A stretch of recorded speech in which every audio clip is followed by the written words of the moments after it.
इनकलाबी के साथ मैं हूं शाहिद नज़ीर चौधरी।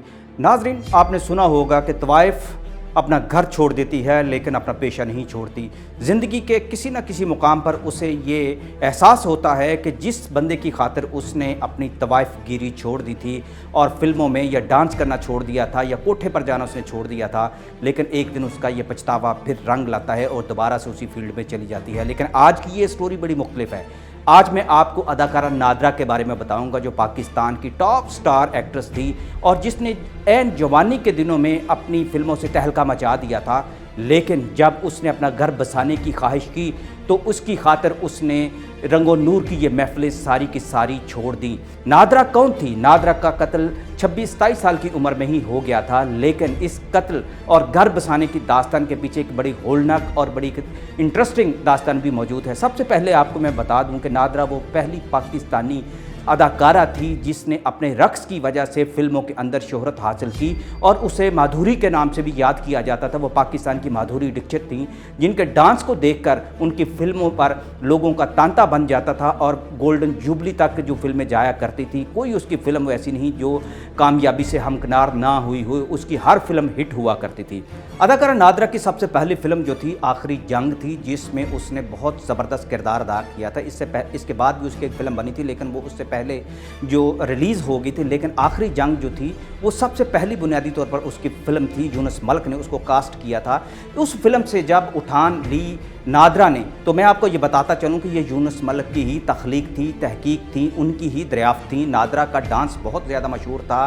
पाकिस्तान की सबसे मशहूर हीरा मंडी लाहौर के अंदर उसका रक्स देखने के लिए पाकिस्तान भर से लोग आया करते थे। लेकिन यूनुस मलिक उसको जब अपनी फिल्मों के अंदर लेकर आए तो वो एक नगीना की तरह उनकी हर फिल्म के अंदर जुट गई और उसने इस तरीके से उनकी फिल्मों को कामयाब किया कि आने वाले दौर में भी हर फिल्म उनकी कामयाबी की सनद समझी जानी।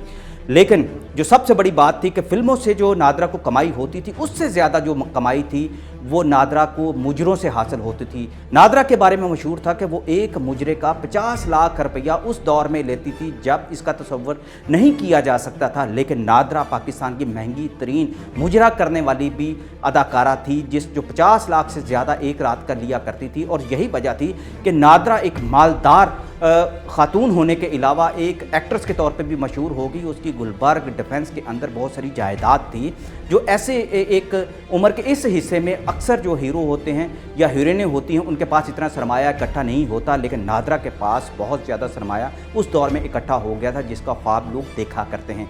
नादरा ने मुड़कर पीछे नहीं देखा। नादरा के बारे में कहा जाता है कि उस वक्त बड़ी मशहूर अदाकाराएँ जो थीं वो जब फिल्म स्टूडियो में आती थी तो कोई रिक्शा में बैठ के आती थी, कोई वैगन के अंदर बैठ के आती थी या किसी अपने चाहने वाले की कार के अंदर वो आया करती थी या रेंट की कार पर आती थी। लेकिन अदाकारा नादरा वाहिद पाकिस्तानी अदाकारा थी जिनके पास उस दौर में नए ब्रांड की कार हुआ करती थी और वो उनकी अपनी हुआ करती थी। उन्हें नई से नई कारें ख़रीदने का भी बहुत ज़्यादा शौक़ था। उन्हें सोने के ज़ेवरात पहनने का बहुत ज़्यादा शौक़ था।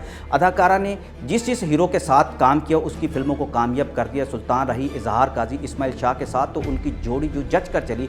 उन्होंने शुरू में उर्दू की चंद फिल्मों में काम किया, बाद में उन्होंने पंजाबी की ढेर सारी फिल्मों में काम किया। उनकी कम से कम जो 60-70 फिल्में ऐसी थी कि जिन्होंने कामयाबी का डंका बजाया। इनमें पश्तो फिल्मों भी थी। उन्होंने मुख्तलिफ अदाकारों के साथ, हत्ता कि अदाकार नदीम के साथ भी काम किया। वो हर किरदार के साथ, हर अदाकार के साथ फिट हो जाती थी। लेकिन एक वक्त वो आ गया, नादरा के लिए इम्तिहान बन गया। नादरा के लिए इम्तिहान ऐसा बना कि 90 में जब नादरा ने फिल्मों से रुखसती लेने की कोशिश की, उसकी एक वजह यह थी कि उनकी ज़िंदगी में एक सोने का ताजर जो था वो उनकी ज़िंदगी में आ गया, जिसे इजाज़ के नाम से पुकारा जाता था। इजाज़ के साथ जब उनकी शादी होगी तो उन्होंने फिल्मों में काम करना बंद कर दिया। लेकिन फिर एक ऐसा वक्त आया कि एक रात जब नादरा अपने शोहर और अपनी वालदा, जो कि दरअसल उनकी खाला थी सैया बीबी, और अपने 2 छोटे बच्चों के साथ डिनर करके गुलबर्ग से वापस आ रही थी कि वो रास्ते में डाकुओं की गोलियों का निशाना बन गई। अब यहाँ एक सवाल पैदा हुआ।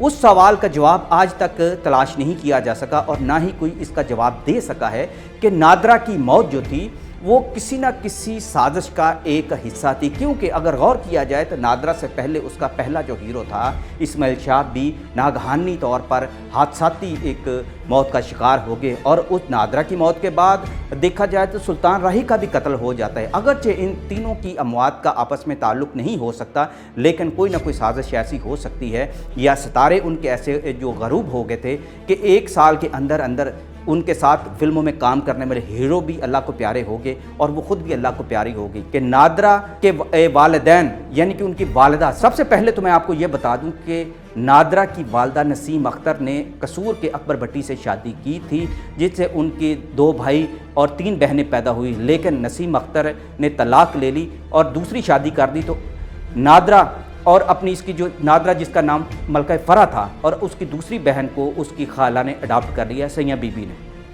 سیاں بی بی نادرہ اور اس کی بہن کو لے کر لاہور کے کوٹھے پر آ گئی، وہیں انہوں نے ان کی رقاصہ کی حیثیت سے تربیت کی، اور جس کی وجہ سے ان کا شہرہ جو ہے بہت زیادہ پھیل گیا۔ نادرہ جو ہے وہ سیاں بی بی کو اپنے ساتھ ہی رکھتی تھی، اس رات بھی سیاں بی بی ان کے ساتھ تھی۔ یہ کہا جاتا ہے، بہت سارے ایسے اداکاروں نے اس حوالے سے شبہات کا اظہار بھی کیا کہ نادرہ کا قتل جو ہے یہ کسی سازش کا حصہ ہے، یہ اتفاقی قتل نہیں ہو سکتا، کیونکہ اس رات سے پہلے بھی بہت ساری ایسی کہانیاں گردش میں آنا شروع ہو گئی تھی کہ نادرہ پر دباؤ ڈالا جا رہا ہے کہ وہ دوبارہ سے فلموں کے اندر جائے، جبکہ نادرہ نہیں چاہتی تھی کہ اپنی بیٹی اور بیٹے کی خاطر وہ دوبارہ سے فلموں کے اندر جائے، لیکن اس کا اپنے خاندان میں مختلف لوگوں کے ساتھ اس معاملے پر جھگڑا بھی ہوتا تھا، جس میں سیاں بی بی کے بارے میں بھی یہ کہا جاتا ہے کہ وہ پسند نہیں کرتی تھیں کہ وہ اپنا سارا گھر بسائے، اور اس حوالے سے مختلف طرح کی قیاسرائیاں کی جا رہی ہیں۔ اس رات سیاں بی بی بھی ساتھ تھی، ان کے دونوں بچے بھی ساتھ تھے اور شوہر بھی۔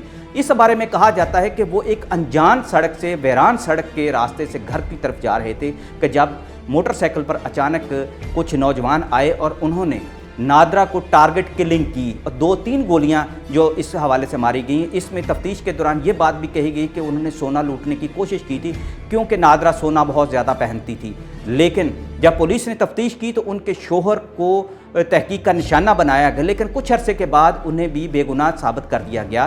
اس حوالے سے یہ بھی کہا جاتا ہے کہ نادرہ کے عزیز اور رشتے میں ماموں جو لگتے تھے، انہوں نے اس کیس کی پیروائی کرنے کی دل برداشت کا کوشش کی، دل سے وہ مقدمے کو لے کر نہیں چلے تھے۔ یہ بھی وجہ ہے کہ آج بھی نادرہ کے بہت سارے فین جو ہیں اس حوالے سے سوال اٹھاتے رہتے ہیں، اور یہ تحقیق آج تک مکمل تو نہ ہو سکی۔ اس کی وجوہات کیا ہیں یہ ہم سے زیادہ تحقیق کرنے والے ادارے جانتے ہیں۔ نادرہ کے ساتھ کام کرنے والے پروڈیوسرز بھی اور ہدایت کار ڈائریکٹر بھی نادرہ کی موت کے حوالے سے کوئی خاص بات کرنے سے انکار کر دیتے رہے ہیں، کوئی بھی نادرہ کی موت کا اصل سبب نہیں بتاتا۔ اس کے ساتھ ہی مجھے اجازت دیجیے، اللہ حافظ۔